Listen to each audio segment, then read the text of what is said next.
Liberal Fox News commentator Jessica Tarlov shut down the bad faith talking points of her MAGA colleagues in a panel debating Elon Musk and the so-called Department of Government Efficiency, and we have to talk about it. But before we do, if you end up liking this video and you want to support the channel, please be sure to hit the like, subscribe, and alert bells before you go.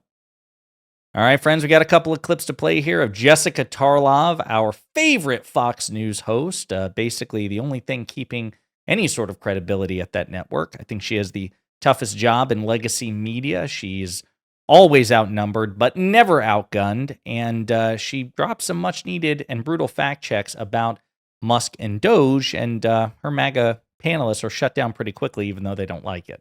Reaction when you hear that? That sounds like a completely normal reaction to this. The problem isn't with Doge or the mission of Doge. Everyone remembers when it got announced, there were a bunch of Democrats who said, "Let me on the committee." You know, Jared Moskowitz, That's right. Sign me up. The problem is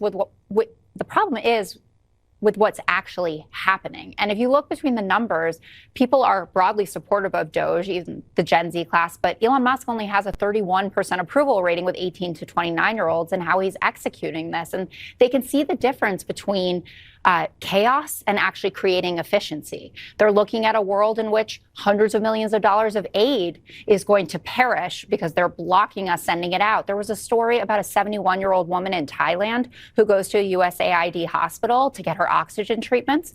She died because that hospital was cut off from their aid package.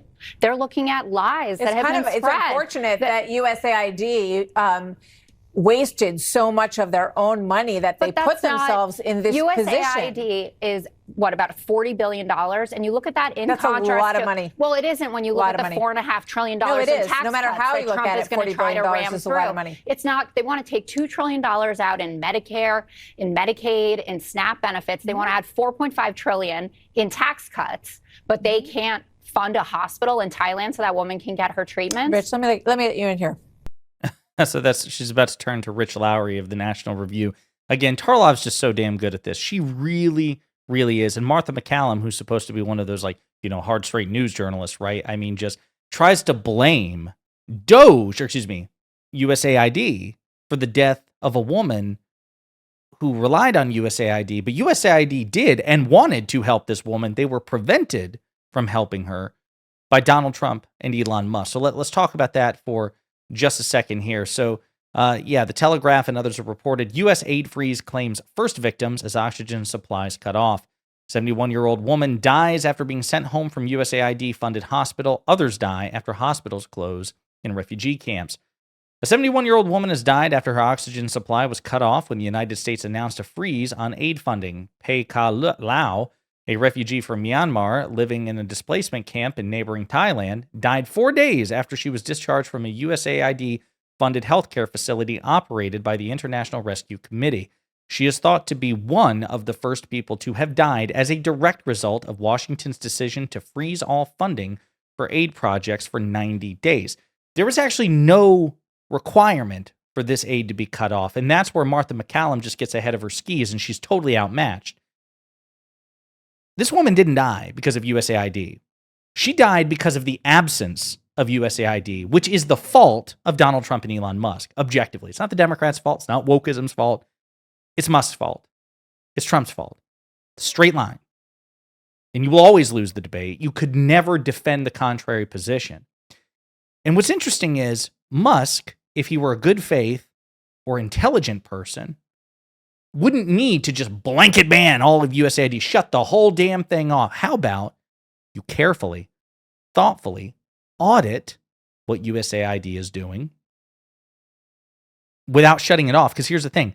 Companies and agencies, both government agencies and companies, undergo audits or undertake audits. Sometimes they do like their own auditing every day.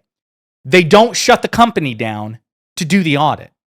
When Fortune 500 companies, task their finance department to audit their expenses, to audit, their internal operations, they actually don't say, hey, we're closed for business for the next 24 hours, 48 hours, next week. They have to simultaneously keep operating while conducting the audit. The DOD is audited all the time. It fails. But they don't shut down United States defense to conduct the audit. So that's the fallacy of Martha McCallum's thinking. She's implying, well, USAID did this to itself with its fraud. Let's grant you the premise. We don't have to, but let's grant you the premise. You can still audit without shutting the whole damn thing down. And that's the trump card. You will always lose the debate because we have that card to play. We can say, hey, how about you do the responsible surgical thing that public agencies and companies do all the time and conduct an audit without just blanket, stupidly shutting everything down. Musk chose that route instead of the smart surgical route. As a consequence, people are dying. It is perfectly fair to blame him for that and to try to extract political price for it. So again, good on Jessica Tarlov for bringing that up. Got another clip here to play of her. I'll also point out that she is right. I mean, just all the way around on this, like Elon Musk's approval rating, his polling, it's plunging, even among Republicans. Because it turns out they're not comfortable with an unelected MAGA billionaire calling the shots, even if they support the notion of government efficiency. Turns out you actually need to go by a process. It needs to be democratic. He needs to be accountable to the people. He needs to provide transparency. Just trust us. No, hell no. Under no circumstances. There should be a spotlight on him at all times. But of course, so many MAGA Republicans, like Martha McCallum, are content for that to not be the case, even though if this were the Biden administration instead of the Trump administration, and it were George Soros or Mark Cuban instead of Elon Musk, she'd be singing a very different tune. Here's another clip of Jessica Tarlov laying the smack down. But the real issue here is that he's talking a big game about transparency, but he's not being transparent himself. This idea that Elon Musk shouldn't have to do financial disclosures like everybody else who's working in the government is ludicrous. They're the New York the Times, Doge website. Also, when you pull it up, it's empty right now. And President Trump said yesterday, oh, well, he doesn't need to do it. Caroline Leavitt has said he doesn't need to do it. The New York Times is reporting that at least 11 of the federal agencies that they have gone after have open complaints, over 32 open complaints into Musk's businesses. Don't the American people deserve to know? He has tens of billions of dollars in government contracts. If you are the Doge master, then open up your own books. That's part of the federal government. They are spending money on Elon Musk Rich, and all of his technology. But that's an irrefutable point. I love Martha McCallum there. Well, they've got a website. It's blank. You lose. And by the way, we would just never trust Elon Musk's screenshots on Twitter. That's the other thing we hear. Well, we put it on social media. No. That's not enough. There need to be digital and hard copies of what you find, the files and the paperwork you find, sent in their entirety to the public, unless it's classified, and certainly to elected members of Congress, both Democrat and Republican, so our elected representatives can review this. And then you and your staff need to report to Congress and testify under oath about what you're claiming to audit. And by the way, when there are conflicts of interest, you need to be out of there. We don't trust you. We don't blindly and should not blindly trust anybody in this country, liberal or conservative, billionaire or millionaire or poor, rich, other, it doesn't matter.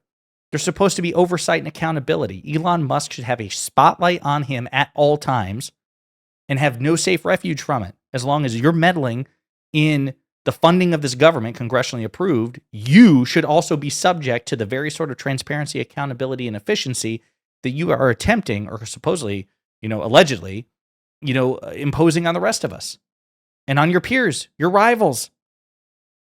Yeah, it's total nonsense and pure code from Martha McCallum that she would never accept from anybody else.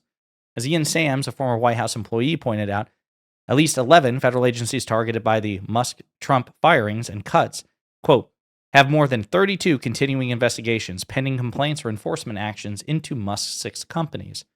So the Department of Transportation is looking at violations and fines into SpaceX. So is the Department of Interior with respect to Starbase review. The Department of Justice has a lawsuit involving SpaceX. National Labor Relations Board has a complaint against SpaceX. It breaks them down by companies, Tesla, Neuralink, X, and so on and so forth. Investigations, complaints, inquiries from the Department of Defense, Federal Election Commissions, the Department of Agriculture. It just goes on and on and on. This is a blatant corrupt incentive and conflict of interest.